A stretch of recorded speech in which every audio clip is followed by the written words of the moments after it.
Hello students, class 10th, chapter 12, electricity and worksheet number 20. Today we will study the combination of resistors. In various electrical gadgets जो आपके घर में होते हैं, fridge हो गया, कूलर हो गया, फैन हो गया, we often use resistors in various combination. उसके वहाँ क्या होता है कि बहुत सारे resistors हैं और उनका कॉम्बिनेशन वेरियस अलग अलग होता है. तो there are two methods of combination of registers.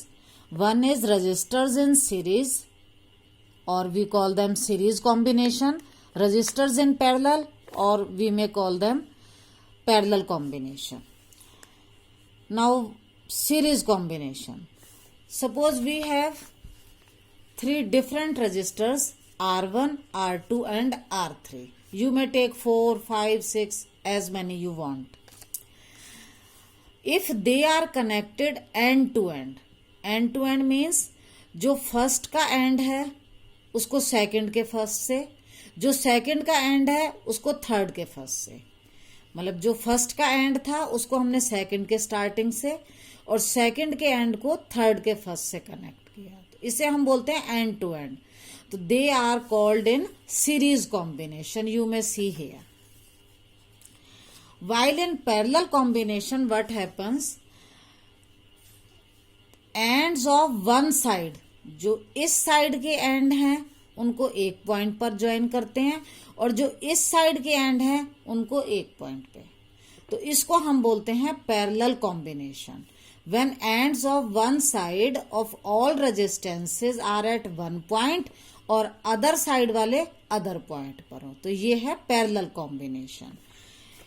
इसमें भी देर आर 4 रेजिस्टेंसेस और इनकी ये वाली साइड एक पॉइंट पर है और इधर वाली साइड एक पॉइंट पर है, तो ये भी पैरेलल कॉम्बिनेशन है.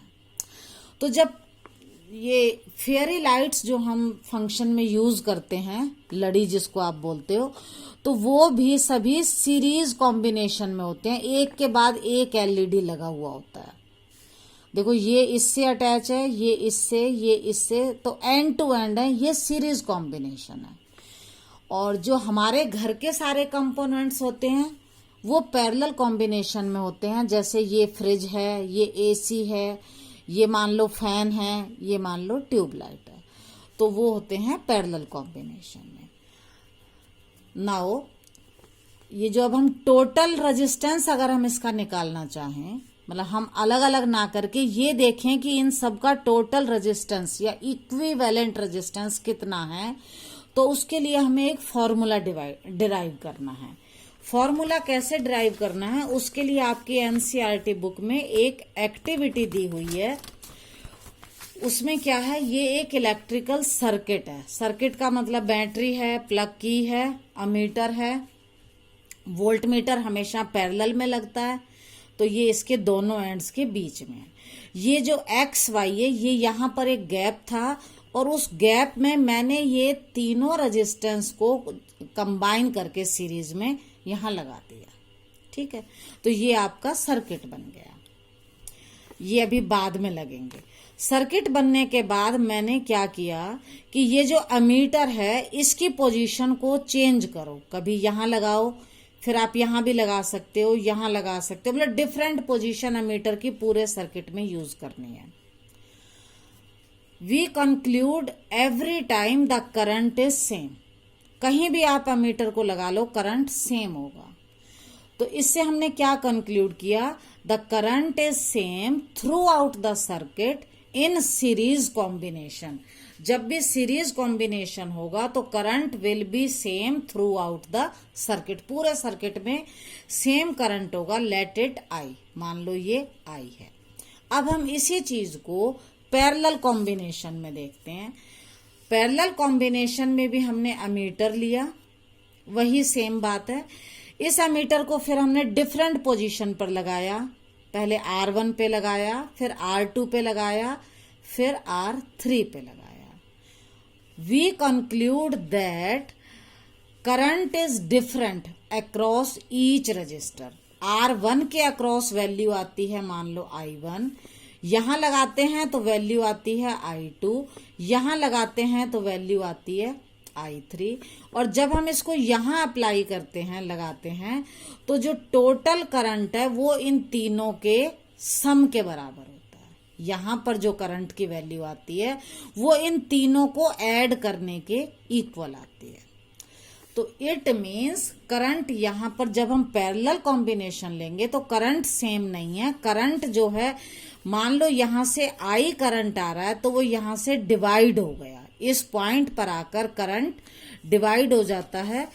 मान यहाँ पहले में गया I1, सेकंड वाले में आया I2 और थर्ड वाले में आया I3। सीरीज कॉम्बिनेशन में करंट जो है, current is constant through out the electric circuit, पूरे सर्किट में करंट सेम रहा था। पैरेलल कॉम्बिनेशन में क्या है, it divides the current through the electrical gadgets. यहाँ करंट अलग है, यहाँ अलग है, वो डिवाइड कर देता है। अब हम देखते हैं कि पोटेंशियल डिफरेंस के साथ क्या होता है। हमने सेम वही सर्किट लिया, सीरीज में था, पोटेंशियल डिफरेंस हमने नोट किया यहाँ पर V। फिर हमने क्या किया, उसी को R1 के अक्रॉस लगाया, पोजीशन चेंज कर दी, यहाँ से R2 के अक्रॉस ले आए, फिर हम R3 के अक्रॉस ले आए। In every case what happened, R1 के अक्रॉस जब हमने वैल्यू ली तो मान लो ये V1 थी, R2 के अक्रॉस V2 मतलब डिफरेंट वैल्यू, R3 के अक्रॉस V3। बट जो टोटल पोटेंशियल डिफरेंस था वो इन तीनों के सम के बराबर था। मतलब जो टोटल था V यहाँ पर, वो V1 plus V2 plus V3 को करके आ रहा था। तो इसका मतलब इसमें करंट तो सेम था लेकिन पोटेंशियल डिफरेंस जो था वो हर एंड पर डिफरेंट था। अब हम यहां देखते हैं, पैरेलल कॉम्बिनेशन में करंट डिफरेंट था but potential difference is same. मान लो अब हमने क्या किया, पोटेंशियल डिफरेंस यहां लिया, मान लो ये आया V। फिर हमने इसको यहां से हटाकर अगर हम यहां अटैच कर दें इसके दोनों एंड के बीच में तो भी वैल्यू V आएगी। अगर हम इस दोनों पॉइंट के बीच में लगाएं तो भी V आएगी, अगर हम यहां लगाते हैं तो भी वैल्यू V आती है और यहां भी V। इसका मतलब है कि पोटेंशियल डिफरेंस जो है उसकी वैल्यू सेम आती है, कितनी, V। कब, जब यहां पैरेलल कॉम्बिनेशन है। अब हम फॉर्मूला डिराइव करेंगे। देखो यहां पर जो V था V1 plus V2 plus V3 के सम के बराबर था सीरीज में। ओम्स लॉ से we know V equal to IR, हमने इसकी वैल्यू लगाई V की IR। अगर हम V1 लेंगे तो ये आएगा, करंट है I और ये है R1, IR1। इसमें क्या आएगा, करंट यहां भी I है, IR2 IR3, क्योंकि करंट सब में सेम है और R1 R2 R3 डिफरेंट है। तो यहां से IR आएगा, I कॉमन ले लो, R1 plus R2 plus R3, I से I कैंसिल होगा तो R equal to R1 plus R2 plus R3। यही फॉर्मूला यहाँ लिखा हुआ है। तो फॉर्मूला ड्राइव करना आ गया। अब हम इसको देखते हैं। पैरेलल कॉम्बिनेशन में क्या आया था, हमारा करंट जो था वो डिवाइड हो गया था I1 I2 और I3 में। ओम्स लॉ से, ये ओम्स लॉ है बीच में, अगर हमें I निकालना है तो फॉर्मूला होगा V अपॉन R। तो I हो जाएगा V अपॉन R। I1 के लिए, क्योंकि V तो टोटल सेम है सारे सर्किट में, V upon R1, V upon R2, V upon R3। हमने सब में V क्यों लगाया, क्योंकि हर जगह जब हमने एक्सपेरिमेंट किया तो V जो था वो सेम आया था। V अपॉन R हो जाएगा, V कॉमन ले लो, 1 upon R1, 1 upon R2, 1 upon R3। जो V है V से V कैंसिल, ये आएगा 1 upon R equal to 1 upon R1 plus 1 upon R2 plus 1 upon R3। यही आपका फॉर्मूला है।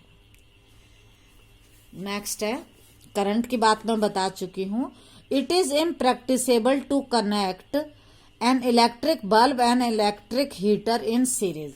हम इलेक्ट्रिक बल्ब और इलेक्ट्रिक हीटर को सीरीज में कनेक्ट नहीं करते। अगर मान लो हमने ये बल्ब लिया, हीटर लिया, एसी लिया, इन सबको अगर हम सीरीज में कनेक्ट कर देंगे तो देखो हर कंपोनेंट को अलग करंट चाहिए। All components require different current. लेकिन सीरीज में क्या है, सेम करंट जा रहा है, तो इट इज इम्प्रैक्टिसेबल, ये पॉसिबल नहीं होगा, क्योंकि इसे अलग करंट चाहिए, इसे अलग और इसे अलग। इसलिए हम इनको सीरीज में नहीं कनेक्ट करते, हम इनको किस में कनेक्ट करते हैं, पैरेलल में। क्योंकि पैरेलल में अगर हम कनेक्ट करेंगे तो करंट डिवाइड हो जाए।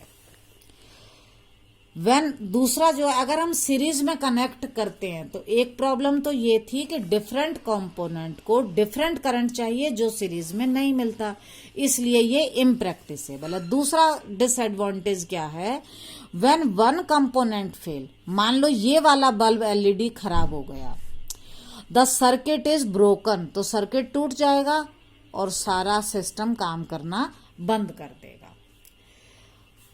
मतलब अगर हमने यहाँ पर हीटर जोड़ दिया, यहाँ पर एलईडी जोड़ दिया, यहाँ पर रेफ्रिजरेटर है, यहाँ मिक्सी है, मान लो ये हमारा सिस्टम खराब हो गया कंपोनेंट, तो ये खराब होगा तो सर्किट ब्रेक डाउन हो गया, सर्किट ब्रेक हो गया तो ये सारी चीजें काम करना बंद कर देंगी। तो इसलिए हम सीरीज कॉम्बिनेशन नहीं करते।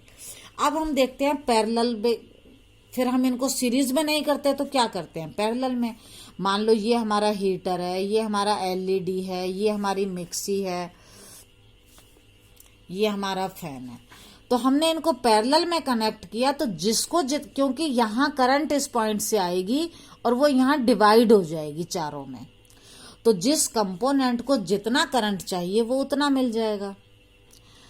द टोटल, हाँ, तो जिसको जितना चाहिए उतना करंट क्यों मिलेगा, क्योंकि जो टोटल रेजिस्टेंस है वो इस केस में डिक्रीज होता है। अब ये कैसे पता लगेगा, देखो मान लो हमारे पास 1 ओम, 2 ओम, 3 ओम के रेजिस्टेंस है, अगर हम सीरीज में करते हैं तो टोटल आएगा इन तीनों के सम के बराबर, 1 + 2 1 + 3 6 ओम। अगर हम पैरेलल में करते हैं तो ये होगा 1/1, 1/2, 1/3। जब हम इसको सॉल्व करेंगे तो ये आएगा 11/6। यहाँ एक चीज ध्यान रखनी है, जब हम RP निकालेंगे तो इसका भी रेसिप्रोकल करेंगे 6/11। हम पेपर में ये बहुत गलती करते हैं, हम इसको 11/6 ही लिख देते हैं और जो गलत हो जाता है।